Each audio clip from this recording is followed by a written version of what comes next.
Okay, so I haven't done a video in a while, and I was just talking to one of my people, which we're gonna be doing some stuff together soon, so that I could put out more material and stuff like that and pay more attention to my pages.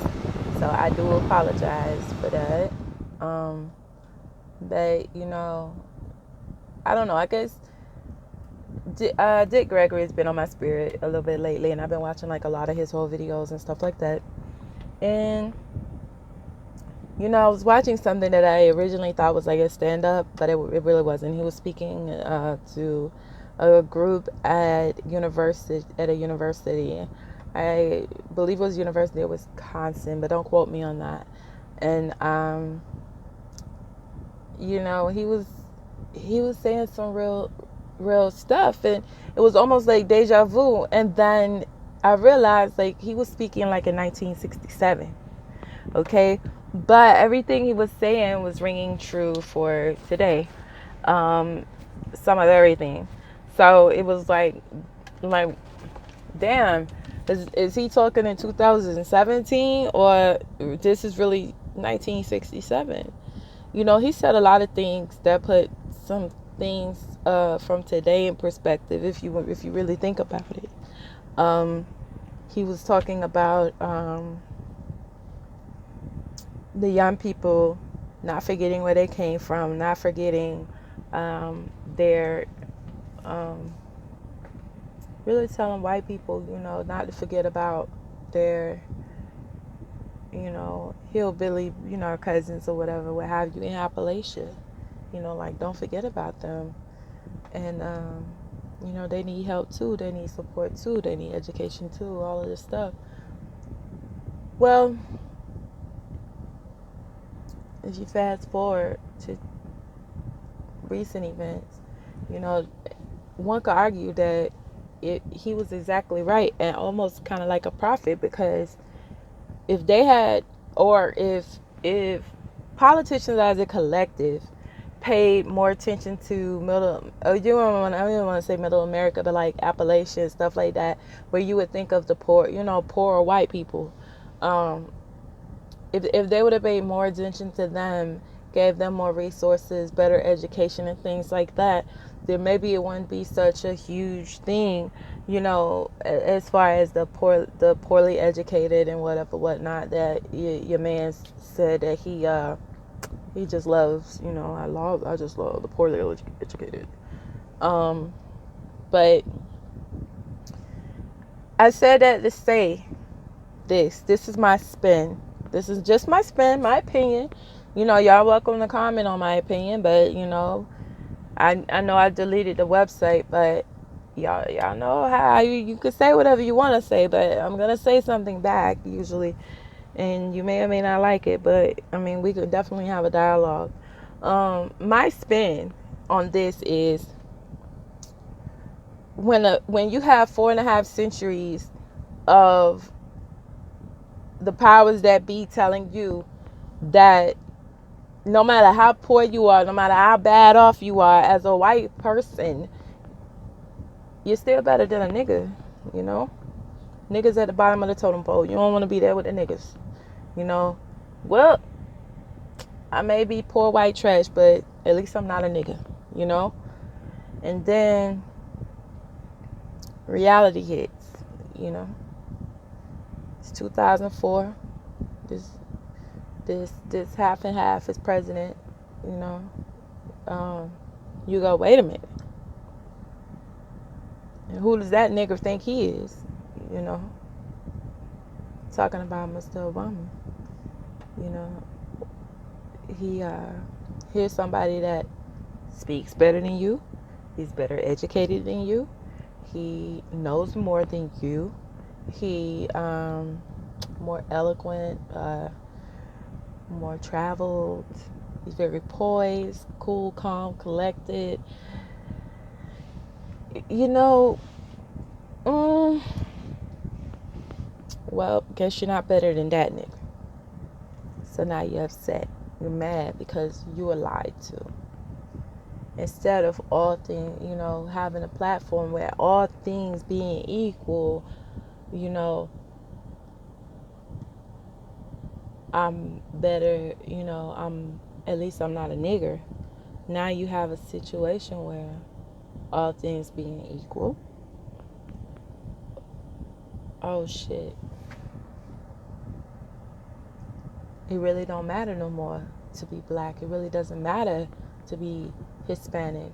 I mean, it doesn't matter. Like, yo, I've been lied to.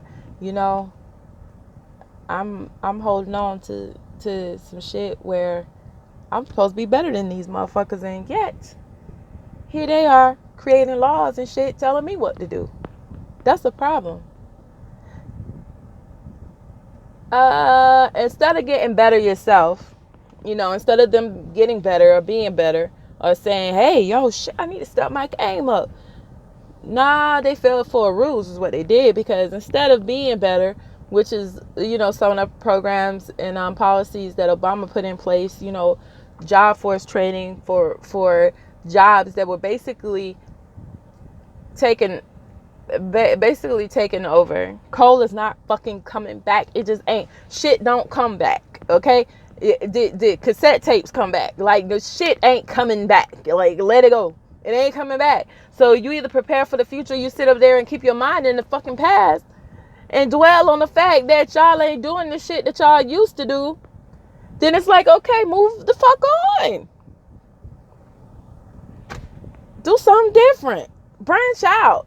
Well, my father's father worked in the coal mine. My father's father worked in the coal mine. My goddamn father worked in the coal mine. And goddamn it, I want to work in the coal mine too.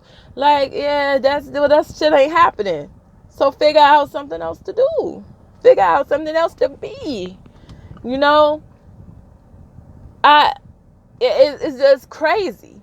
So instead of just wanting to do something better and progress and get with the program, you want to rewind the program. You want to say, okay, I feel, and fell for this used car salesman, this snake oil salesman.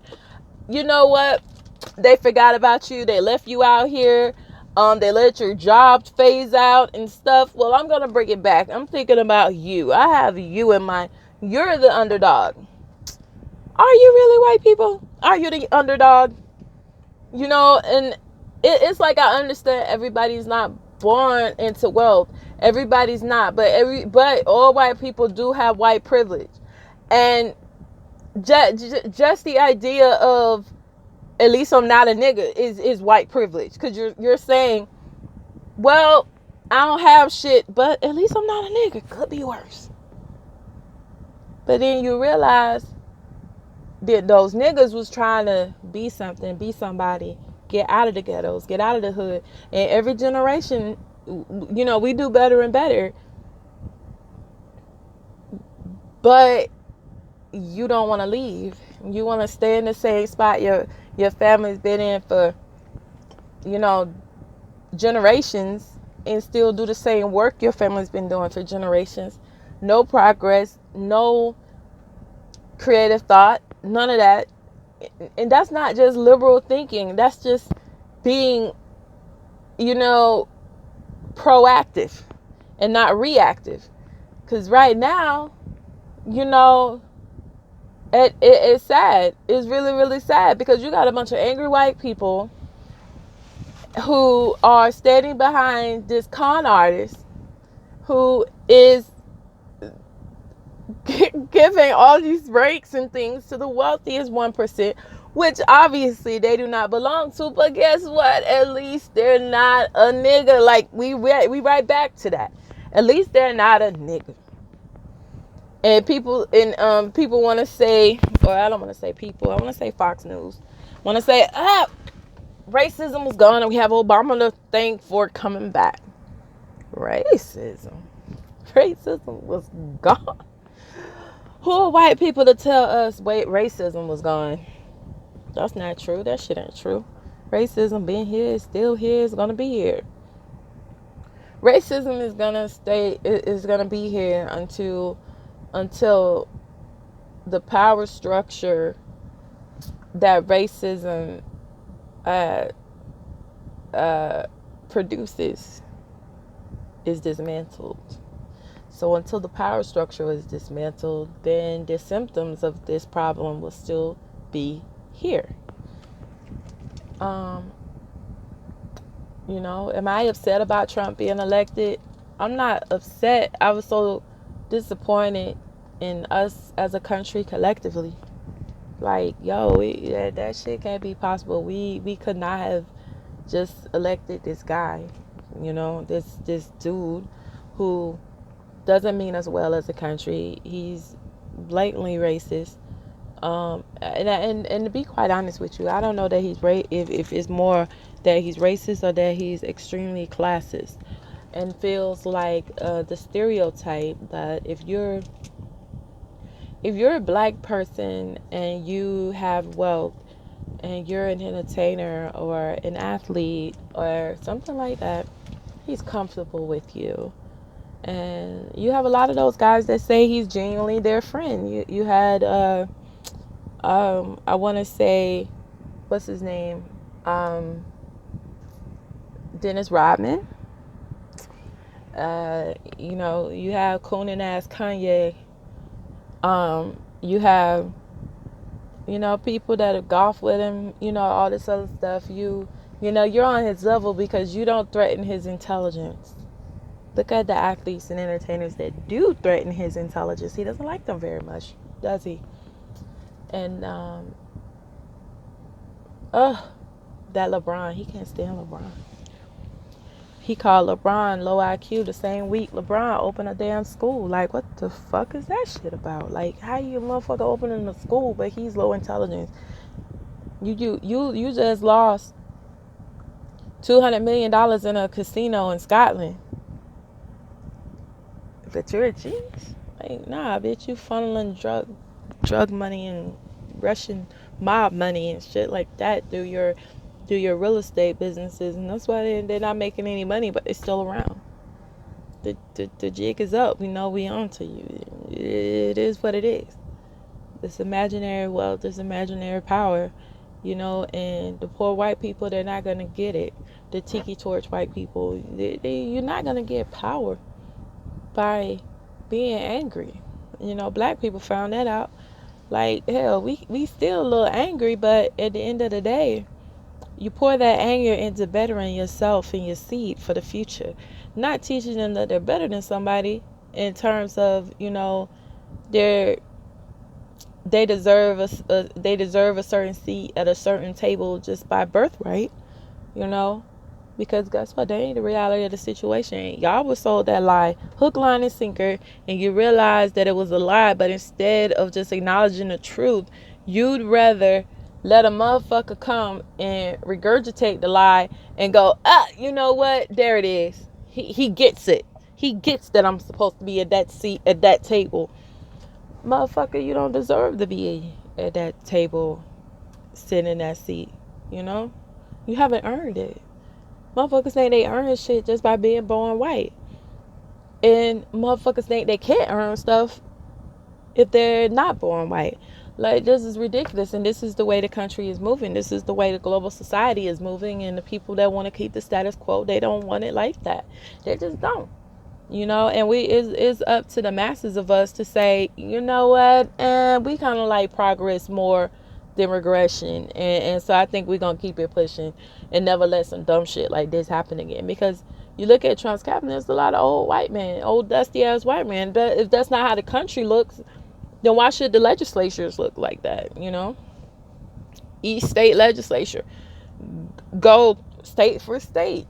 Usually the more progressive states have more women, more younger guys, and this isn't about ageism or racism or sexism or whatever the case may be. It's just that when you have diversity in these things that are making decisions for the diverse population, they tend to make better decisions that are more conducive to the health of us all, not just the health of a few. When I'm a white man and everybody else in the room is a white man and we're all over the age of 60, then how are we making the best policies and things for millennials? Like, you just not saying it's impossible, but yeah, nah. nah. But that's my 2 cents. That's my rant. I'll be back at them and start making more videos again and putting them up and stuff like that, and making some more of what I call, my little observations and whatnot and what have you. So, just, hey, hear me out. That's it. Just hear me out. If you disagree, you disagree. Just hear me out. Because a lot of people, they're just they're hearing you, but just waiting for that spot to respond. They're not actually hearing you out and actually pondering on it. Like, okay, I see what you're saying. I still disagree, but I see what you're saying.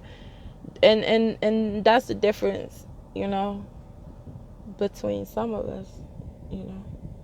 But hey, it is what it is. Happy Friday. It's Friday night. Just got paid. Need to get his hair taken care. Yeah, my hair is still natural, y'all, but I just wanted to do something different, and I committed to being kind of straight all week. And this is, I straightened in Sunday, and this is Friday, so this is it's been poofed all week look. So it'll be okay tomorrow before my son's football game, I'm sure. But we'll talk later, all right? Just hear me out.